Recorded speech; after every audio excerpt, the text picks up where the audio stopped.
14절에 예수께서 베드로의 집에 들어가사 그의 장모가 열병으로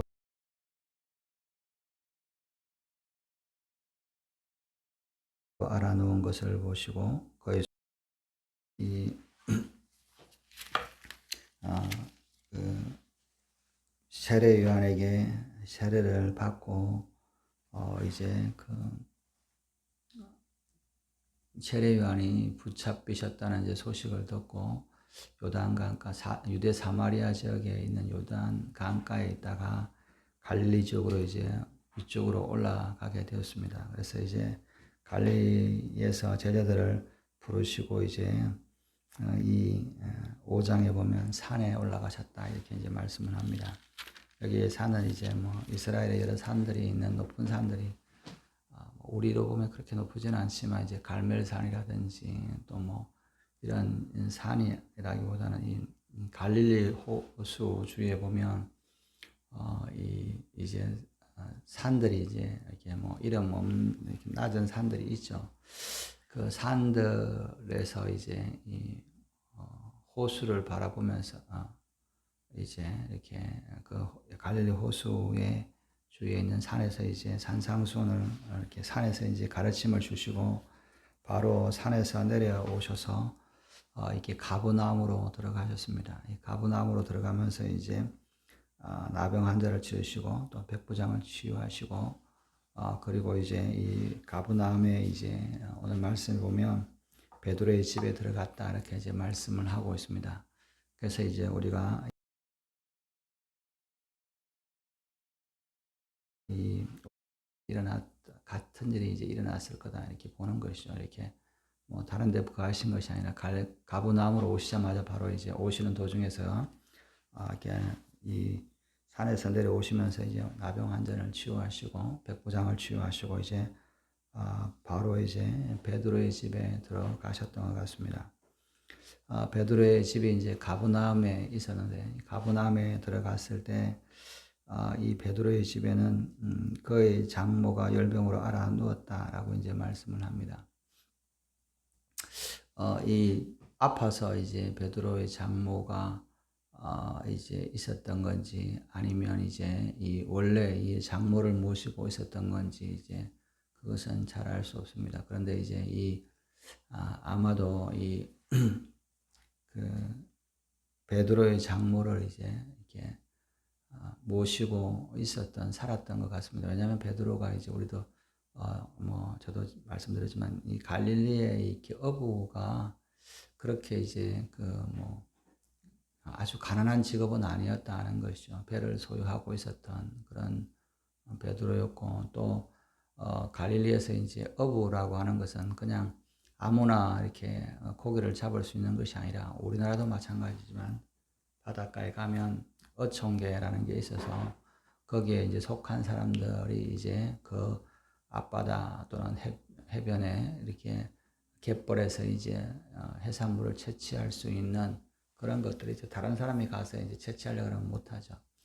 못하게 하죠. 그렇게 이제 조합 같은 게 있는데 당시에도 갈릴리 호수들은 이제 어부 조합 같은 것이 있었습니다. 그래서 이제 그 어부들이 이제 이렇게 선주들이 조합을 이루어서 이제 고기를 잡고 그랬기 때문에 베드로가 그렇게 이제 뭐 가난하고 아무것도 없는 것이 아니보다는 배도 손을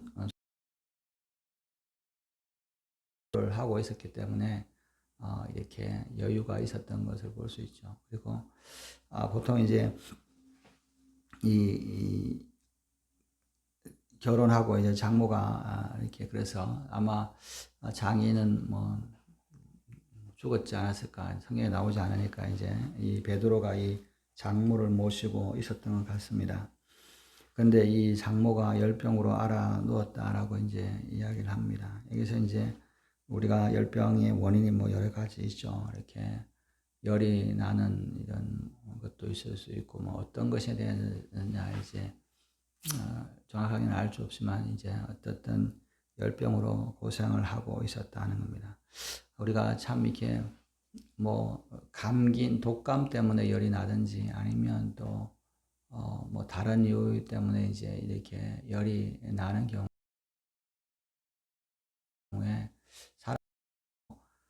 애기들은 이렇게 아프면 그 자신이 의사표를 하기 때문에 이렇게 뭐 그렇게 의사표시를 잘 못하기 때문에 아기들은 이제면 뭐 아프면 무조건 이제 열이 나죠. 그래서 이제 뭐 웬만한 거 감기 걸려도 열이 나고 뭐 이렇게 또 뭐 종류별로 이렇게 열이 많이 납니다. 그냥 이렇게 자주 이제 수시에 열이 나기 때문에 열을 보고 이제 이 아이가 아픈 것을 진단하기도 하고 이제 하긴 하는데, 나이 든 사람이 성년 이후에 열이 나면 열이 나는 것은 굉장히 고통스럽습니다.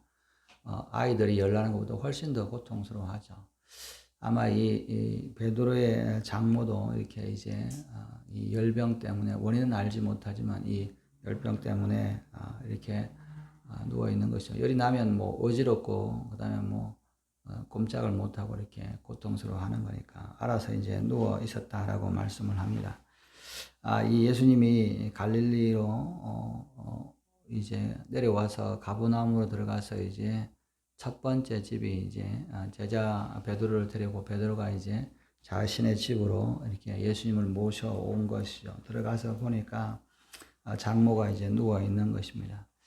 우리가 이제 뭐 집에 가면 누군가 아파서 고통스러워하면 정말 이렇게 집안이 이렇게 어수선하잖아요. 이렇게 뭐 이게 편한 상황이 아니고 건강하지 않으니까 또 이렇게 누워 있으면 힘이 들고 뭐 환자가 한 사람 있으면 온 사람이 이제 그렇게 되는데, 근데 예수님께서 그 장모의 열병을 보시고 그냥 이렇게 이 장모의 손을 만졌다라고 말씀을 합니다. 뭐 특별하게 뭐 병을 치유한다, 치유하라, 뭐 병이 나아라 이렇게 명령을 하시는 것이라 그런 것이 아니라 열병으로 알아놓은 이 베드로의 장모를 그냥 손으로 잡으니까 그 열병이 떠나가고 예인이 일어나서 예수님을 수종들었다. 예수님을 이제 접대했다. 이렇게 손님 대접을 이제 하고 있는 것이죠. 참 우리가 예수님이 손으로 만지시자마자 이 모든 질병이 떠나갔다. 이제 이런 표현을 쓰죠. 우리가 그런 표현을 기도도 많이 하잖아요. 예수님을 손으로 만져주시라고 이렇게 하는 것이 이제 예수님이 만지기만 해도 질병이 떠나가고 또 치유되는 것을 보게 됩니다. 그래서 뭐 우리가 이제 기도하시는 분들 다 그렇게도 많이 기도하죠. 예수님의 손으로, 피 묻은 손으로 나를 만져주십시오. 그러니까 예수님이 피 묻은 손이 아니어도, 십자가에 달리신 그것이 아니어도 예수님이 우리의 우리를 만져주시면, 우리가 그 손으로 만져주시면 치유함을 얻는다는 겁니다. 그런데 이게 참 기도가 응답되는 능력이 있는 것이 또 뭐냐면, 예수님이 우리가 천국에 가서 뭐 우리하고 멀리 있는 것이 아니라 주님 오시는 그날까지, 세상 끝날까지 우리와 함께 계시겠다, 그렇게 말씀을 하고 계십니다. 근데 천국에 가셨는데 무슨 우리와 함께 계시냐? 우리는 사람은 천국에 있거나 이 땅에 있으면 천국에 가지 못하고 또 천국에 있으면 이 땅에 오지 못하지만, 예수님은 하나님이시기 때문에 천국에 계신다고 해서 우리에게 오시지 우리와 함께 계실 수 없는 분이 아니라는 거죠. 시간이나 공간이나 제약이 없으신 분이니까 우리가 주님의 손으로 우리를 만져주시면 우리의 모든 질병과 이런 고통들이 치유함을 받을 수 있다는 것을 말씀을 하고 있습니다. 예수님께서 그래서 이 베드로의 장모를 손을 만지시자 또 이 장모가 치유되고 예수님을 이렇게 섬기게 되는 것을 보게 됩니다. 16절에 저물매 사람들이 귀신 들린 자를 많이 데리고 예수께 오거늘 예수께서 말씀으로 귀신들을 쫓아내시고 병든 자를 다 고치시니 이는 선지자 이사야를 통하여 하신 말씀에 우리의 연약한 것을 친히 담당하시고 병을 짊어지셨다 함을 이루려 하심이니라. 이 예수님이 가버나움으로 오는 도중에 이제 벌써 나병을 치유하시고 또 가버나움에 들어와서 백부장을 치유하시는, 또 그리고 베드로의 열병을 치유하시는 것이 이제 날이 밝을 때 이렇게 하셨기 때문에, 날이 저물 때 사람들이 이제 그 가버나움이 그렇게 큰 마을이 아니기 때문에 소문이 다 나게 되는 것이죠. 가버나움에 있던 백부장 소식들은 금방 퍼지는 것이죠. 특히 뭐 나병이나 또는 중풍병이 낫는다는 것은 정말 그 당시는 상상할 수 없는 일이기 때문에 그런 병을 치유하시는 걸 보면 사람들이 모든 사람들을 이제 데리고 오게 되는데 오늘 말씀에 보면 귀신 들린 자를 많이 예수께로 데려오셨다라고 이제 말씀을 하고 있습니다. 우리가 현대 사회는 뭐 귀신에 들린 사람, 귀신 이런 들린 사람 이야기를 잘 하지 않습니다. 이제 뭐 여러 가지 이유를 뭐 대기도 하고 뭐 우울증이라고 그러기도 하고 조현증이라기도 하고 또 뭐 공황장애라고도 하고 뭐 여러 가지 이름을 이제 붙여서 이제 이렇게 하지만 사실은 가만히 보면 생각외로 이 시대나 예수님 시대나 귀신 들린 자가 사실은 많다라고 하는 겁니다. 요즘에는 뭐 귀신 이야기하면 뭐 귀신론이다 그러고 뭐 이렇게 왜 귀신 하냐 이렇게 이야기하지만 사실은 이게 영적인 것이 굉장히 크다 하는 겁니다. 귀신 들린 것이 그냥 이렇게 정신적으로 뭐 귀신의 소리를 듣고 뭐 그런 정도가 아니라 귀신이 이렇게 역사하고 귀신이 사람들을 괴롭히면 반드시 육신적으로 질병이 나타납니다. 그래서 귀신이 이제 속삭이는 것뿐만 아니라 귀신이 들려서 이렇게 우리가 뭐 이제 그런 표현 쓰잖아요. 뭐 접신됐다 이렇게 그 무당들이 이렇게 무당을 하는 이유가 뭐냐면 귀신이 와서 너무 신병이라 그러더라고요. 그 무당들은 이게 병이 너무 많은 거예요. 그래서 너무 아프니까 이제 내가 귀신을 섬기겠다. 그래서 무당이 되는 거잖아요. 완전히 이제 귀신이 그 사람을 사로잡는 건데 소유권을 이제 주장하고 이렇게 하는 건데 이 귀신이 들리면 그냥 귀신이 왔다가 가는 정도가 아니라 우리의 몸을 붙잡고 우리를 질병이 들게 하고 문제를 일으키게 되는 겁니다. 병이 들게 되는 것이죠. 그런데 그 귀신의 특징은 뭐냐면 거짓말을 하는 거죠. 속이는 것이어서 하나님의 말씀을 받아들이지 못하고 하나님의 말씀을 받아들인다는 말은 우리 속에 이렇게 거짓된 것과 질병이 치유되는 것과 죄가 사라진다는 것을 의미하는 겁니다.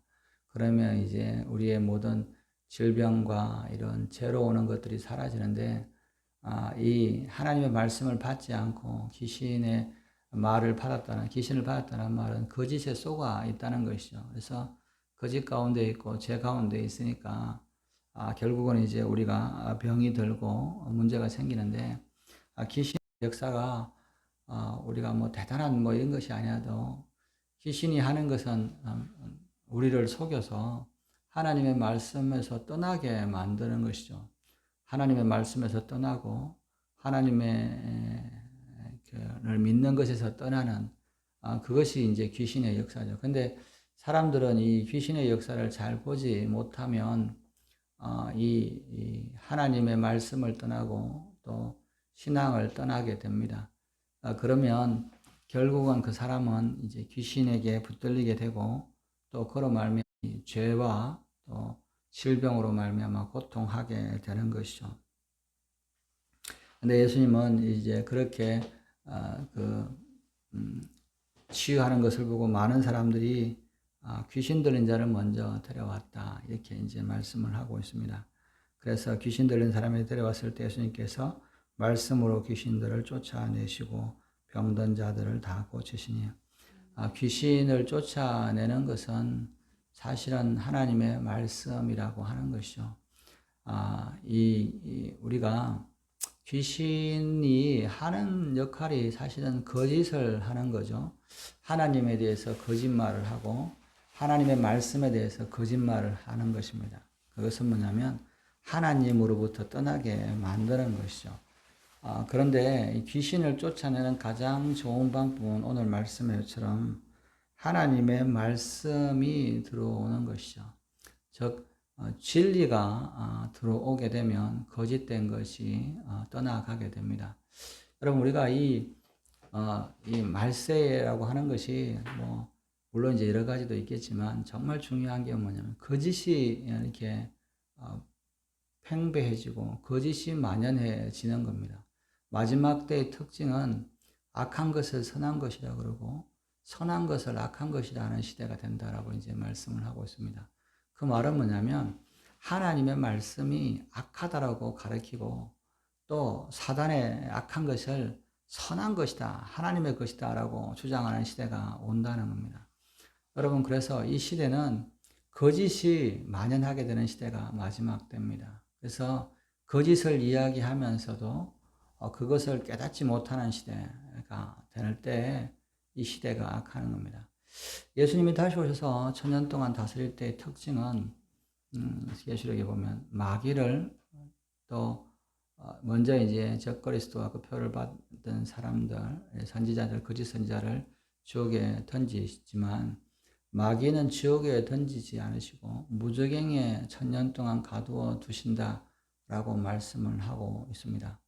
근데 참 놀라운 것은 마귀가 무저갱에 갇히는 것만으로도 천년이 우리가 잘 아는 천년왕국이라는 표현을 쓰는 것이죠.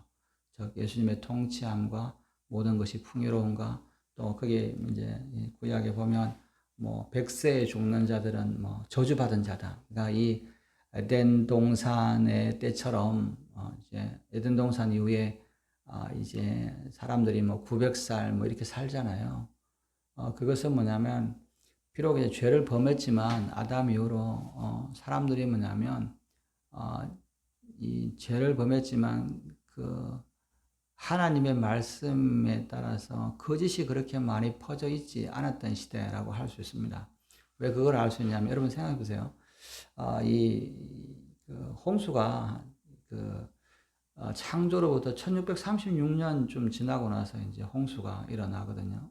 성경에 보면 아담이 930살을 살았어요. 그리고 나머지 사람들은 다 900살이에요. 그러면 뭐냐면 뭐 천국이 없다, 뭐 하나님이 없다라고 하는 것을 이렇게 말할 그 시대 사람들이 살아 있는 거예요. 그죠? 그러니까 아담이 죽은 지 한 뭐 5, 600년, 700년, 600년 정도밖에 지나지 않은 겁니다. 여러분 600년 전이라면 우리가 뭐 이 세종대왕하고 비슷한 우리 시대 하면 세종대왕이나 뭐 세종대왕보다 더 이렇게 한 조선시대의 이야기인 거죠. 우리 조선시대의 이야기를 우리가 충분히 알잖아요. 뭐 기록들도 우리가 세대가 짧음에도 불구하고. 그러니까 이 아담에서부터 노아 때까지 이 시간은 그래도 지금들보다 더 하나님에 대해서 거짓이 판치지 않는 겁니다. 뭐 그게 하나님의 말씀이 누구라고 말할 수도 없고 그냥 아담이 살아 있었고 또 많은 사람들이 살아 있었으니까 그런 시대에서는 그래도 죄가 거짓이 없고 하나님에 대해서 아는 것이 많았기 때문에 그것만으로도 질병이 사람이 수명이 예수님이 다시 오셔서 다스릴 그 천년 왕국에도 이 마귀가 사라지는 것으로 말미암아 거짓이 사라졌다. 이런 말을 우리가 할 수 있는 겁니다. 속이는 자들이 사라졌다. 그래서 그때 이 사람들이 뭐냐면 이 악을 쫓아 살지 않는 겁니다. 우리가 이제 예수 믿는 자들이 예수님이 오실 때 공중의 들림을 받았다가 땅에 이제 이 사단의 권세, 이 적그리스도와 이 세력들을 다 물리치시고 마귀를 이제 무저갱에 넣으시고 나서 예수님 안에서 부활한 자들과 또 주님을 받은 자들은 이 땅에서 이렇게 살아가게 될 텐데 이제 다시 죽음을 맞이 않고 살아갈 텐데 여러분 그런 시대를 한번 생각해 보시기 바랍니다. 예수님이 다시 오시고 모든 거짓된 사람들 또 표를 받은 사람들이 다 지옥에 던져지고 마귀가 사라지고 이렇게 거짓이 없는 그런 시대가 되면 여러분 그 거짓말이 없는 속이는 것이 없는 시대가 되기만 해도 이 세상은 낙원이 되는 겁니다. 하나님을 제대로 알게 되고 하나님을 섬기게 되고 하나님을 직접 보게 되는 그런 시대가 되는 것 자체가 우리가 뭐 천국에 가는 나중에 이제 뭐 천년 지나고 마귀가 잠시 풀려서 이후에 이제 마귀가 지옥에 던져지고 나서 우리가 이 땅이 아니라 새하늘과 새 땅에 그러니까 우리가 들어가겠지만 그 전이어도 거짓이 없고 정직한 것, 하나님의 말씀이 있는 사회만 되어도 굉장히 우리 사회는 이렇게 살기가 좋은 땅이 되는 거예요. 그런 시대가 있는 겁니다. 그래서 우리가 기독교가 이렇게 복음이 전파되면 거짓이 떠나가기 때문에 그 사회가 굉장히 살기 좋아진 사회입니다. 그런데 말씀이 떠나가면 그 사회가 아무리 풍요해도 살기가 힘든 시대가 되는 것이죠. 여러분, 우리가 저희 어렸을 때도 다 유럽이 90년대까지만 해도 우리 집 사람마도 그러지만 자기 90년대에 이탈리아에서 공부했던 선생님이 와서 이탈리아가 그렇게 좋게 살기 좋다라고 이렇게 했다는 이야기를 이제 하더라고요. 그래서 저도 이제 90년 초에 90년 89년 90년이 이제 독일어 강사가 이제 독일에서 이제 살기 좋다 그렇게 이야기를 하더라고요. 근데 사실은 이제 불과 한 30년 지났는데 독일이나 프랑스나 이탈리아가 가보면 살기 좋은 곳이 아니라 정말 살 수 없는 땅이다. 너무너무 이렇게 도덕도 많고 더럽고 냄새도 많다. 이런 이야기를 이제 많이 하죠. 그래서 거기 있는 사람들이 유럽에 있는 사람들이 한국에 많이 오면서 참 살기 좋다라고 이야기하는 게 사실은 왜 그런 시대가 되었냐. 이 기독교가 복음이 사라지기 시작하면, 말씀이 사라지기 시작하면 거짓말과 또 도둑질하는 것과 그리고 속이는 것과 이런 시대 사회가 무너지게 되는 것이죠. 그래서 이 말씀이 있는 사회나 말씀이 없는 사회의 차이는 이 말씀이 점점 이렇게 없어지는, 말씀이 점점 들리지 않는 사회는 거짓이 판치는 사회입니다. 귀신이 역사하는 사회죠. 그런 사회는 점점 더 이렇게 악해지고 마지막 때를 향하여 달려가는 겁니다. 여러분, 우리가 저는 이렇게 뉴스나 이런 걸 보면서, 야, 어떻게 저렇게 거짓을 이렇게 뻔뻔하게 저렇게 하나, 어떻게 저렇게 거짓이 만연하나, 라고 이제 하면서, 이 세상이 정말 하나님의 말씀을 많이 떠나오는구나. 하나님의 말씀이 없어지니까 귀신의 역사들이, 거짓의 역사들이 일어나게 되는구나. 그리고 그런 것들을 보면서 뭐냐면, 이게 점점 악해지는구나. 그런 생각을 이제 하게 되는 것을 봅니다. 그런데 많은 사람들이 속아 넘어가는 거죠. 그래서 속아서 말씀에서 떠난다. 기독교인만 떠나는 것이 아니라 이 세상 사람들도 말씀에서 떠납니다. 세상 사람들도 우리가 하나님을 몰라도 하나님의 말씀에서 나온 세상을 통치하는, 세상을 다스리는 원리들이 있습니다. 정직한 것, 또 거짓말하지 않는 것, 또 도둑질하지 않고 탐욕이 없는 것. 이런 시대, 이런 것들은 뭐냐면 사실은 하나님의 율법을 받지 않았음에도 불구하고 율법이라고 하는 말씀이 통치하는 시대입니다. 그런데 그 말씀이 없어지면 세상은 악한 시대가 되고, 그리고 뭐냐면 그런 거짓들이 만연하게 됩니다. 그런 시대에, 그런 사회가 정말 이렇게 악한 시대, 마지막 때가 되는 것이죠. 그러나 하나님이 오시면, 하나님 말씀이 전해지면 거짓이 떠나가게 됩니다. 거짓이 떠나간다는 말은 속이는 자들이 떠나가는 거죠. 오늘 말씀에 라고 이야기합니다. 하나님의 말씀이 오면 거짓된 것이 물러나게 되고, 거짓된 것이 물러나면 하나님의 역사가 나타나게 되는 겁니다. 기적이 나타나게 되는 것이죠. 그리고 병든 자를 치유하셨다. 하나님의 말씀이 임하면 치유가 일어나는 것이죠. 예수님께서 그들을 치유하신 것이죠. 예수님은 말씀이시다라고 표현하는 것이 뭐냐면, 예수님에는 거짓이 없고 그분의 진리가 올 때는 다 거짓된 것이 떠나가고 병든 자들이 치유가 된다라고 말씀하시는 겁니다. 17절에 이에 이는 선지자 이사야를 통하여 하신 말씀에 우리의 연약한 것을 친히 담당하시고 병을 짊어지셨다 함을 이루미라.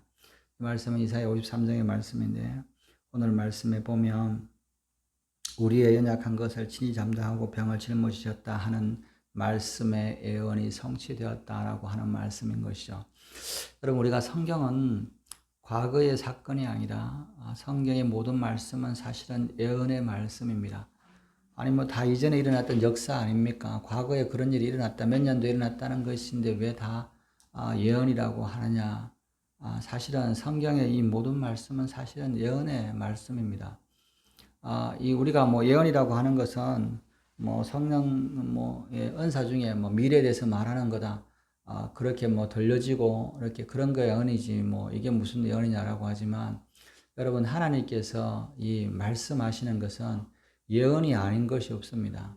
성경 말씀이 우리가 그러잖아요. 뭐 그런 표현을 쓰는 레마라는 표현을 쓰는 게 뭐냐면 이 성경이 과거 역사인데 이 역사의 말씀이 나한테 주어지는 거예요. 그래서 뭐냐면 이것이 깨달아지는 겁니다. 여러분 뭐 전도서 말씀 이제 뭐 어제 김혜경 전사 이야기하는데 전도서가 뭐 헛되고 옛날에 뭐 솔로몬이 막 이렇게 세상을 보면서 이제 죽기 전에 뭐 회고록을 썼다. 그걸로 끝나는 게 아니라 그 전도서에 있는 말씀이 우리 눈에 나타나잖아요. 우리들 세상 가운데 드러나 보이잖아요. 그래서 그런 것을 보면서 이 세상이 이렇게 하나님의 말씀대로 이게 예언이 성취되는구나. 그래서 우리가 옛것이 다시 있다, 새로운 것이 없다라고 하는 것은 하나님의 말씀이 영원하기 때문에 하나님의 말씀이 영원하다는 말은 시간에 먹혀 있는 것이 아니라는 겁니다. 그 말씀대로 세상은 창조되었고 또 앞으로도 그 말씀대로 운행이 될 거라는 거죠. 그래서 뭐냐면 그 말씀을 보고 있으면 앞으로 일어날 일들을 알게 되는 것이고 그것을 깨닫게 되는 것이죠. 그래서 그것이 예언인 겁니다. 세상이 어떻게 돌아가는 거지. 여러분 세상이 어떻게 돌아가고 미래에 대해서 불안하고 하잖아요. 하나님의 말씀이 오면 미래가 불안하지 않는 것은 성경의 미래에 대해서 말씀이 되어 있는 거예요. 예언되어 있는 거죠. 그래서 뭐냐면 그 말씀을 깨달아져서 그 말씀대로 따라가면 됩니다. 물론 이제 이 말씀이 예언되어 있더라도 그 예언을 깨닫는 자는 별개의 말씀인 것이죠. 그래서 성경에서 뭐냐면 이 예언은 성령께서 조명해 주셔야 된다. 이런 표현을 쓰잖아요. 말씀을 조명이라는 말은 비춰 주셔야 된다. 아무리 예언의 말씀이 주어져도 그 말씀을 깨닫지 못하면 그 말씀하고 상관이 없습니다. 그러나 그 말씀이 깨달아지면 그것이 나에게 예언이 되고 그것이 이 소망이 되는 것이죠. 제자들도 예수님과 함께 예수님의 말씀은 들었지만 그 말씀을 깨닫지 못했어요. 예언의 말씀을 깨닫지 못하니까 예수님이 돌아가시고 십자가에 죽으시고 부활하심에도 불구하고 우왕좌왕하고 불신하고 하게 되는 겁니다. 그런데 예수님께서 친히 그 말씀을 풀어서 예언에 대한 것들을 알게 하시니까 그것이 깨달아지니까 소망이 되고 또 죽음을 순교하는데도 그렇게 담대해지는 것이죠. 여러분 우리가 이 성경의 말씀이 깨달아진다는 말은 이게 예언의 말씀으로 들려야 되는 겁니다. 그래서 이 모든 성경의 말씀은 예언의 말씀입니다. 앞으로 일어날 세상에 대해서 왜 이 성경은 창조부터 앞으로 일어날 모든 세대에 일어날 일에 대해서 말씀을 하고 있는 겁니다. 여러분 모세가 홍해를 건넌 것도 예언의 말씀입니다. 과거의 말씀이 아니라 그 말씀이 우리에 대한 예언의 말씀이죠. 그래서 물론 이제 이 마지막 때에 예수님이 오시는 것으로도 성취되겠지만 우리 인생 가운데 정말 홍해 같은 도저히 넘을 수 없는 그 가운데 어떤 사람이 이제 그런 문제를 닥쳤다고 생각해 보세요. 도저히 해결할 수 없는 사면초가인 상황에서 이 모세의 말씀이 출애굽기의 말씀이 하나님께서 깨닫게 해주실 때, 야 손을 내밀고 나아가라 라고 하는 말씀이 예언의 말씀이잖아요. 그 말씀대로 믿고 나가면 그 문제가 해결되는 것이죠.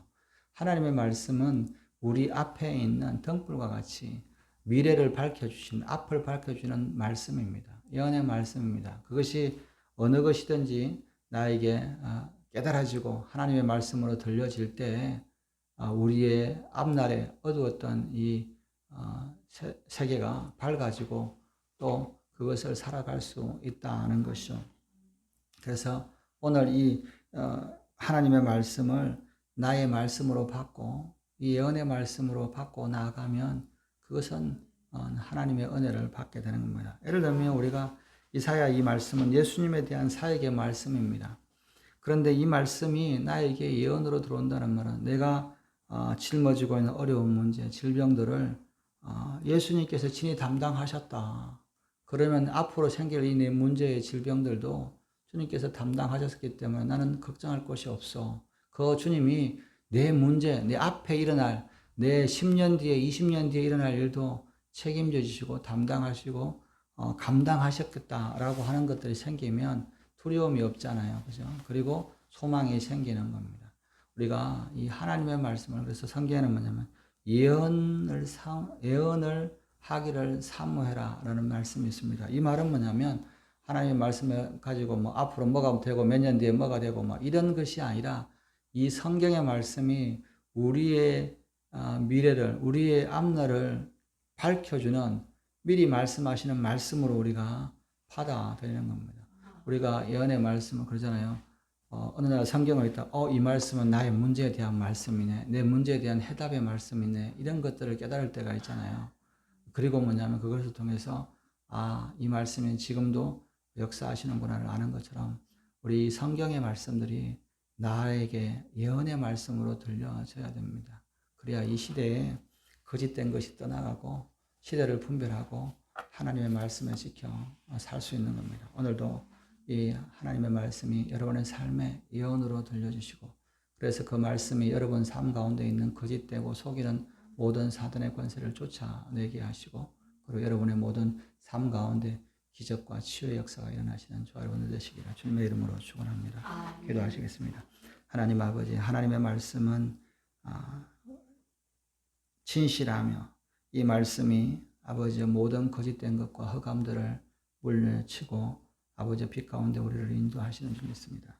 오늘 우리의 삶 가운데 어둠과 또 불확실성이 있는 그리고 거짓된 이 세상 가운데 살아갈 때 오직 하나님의 말씀만이 우리의 등불이시고 진리이시고 또 우리의 나아갈 길을 밝혀주시는 줄 믿습니다. 오늘도 말씀에 의지하여 나아가게 하시고 그리고 이 시대에 정말 거짓된 것과 악한 것들 가운데서 하나님의 말씀으로 말미암아 이것을 분별하고 아버지와 나아갈 수 있는 저들 될 수 있도록 은혜를 다하여 주시옵소서. 아멘. 감사하며 이 모든 말씀 우리 구주 예수님의 이름으로 기도드렸습니다. 아멘. 주기도문 하시겠습니다. 하늘에 계신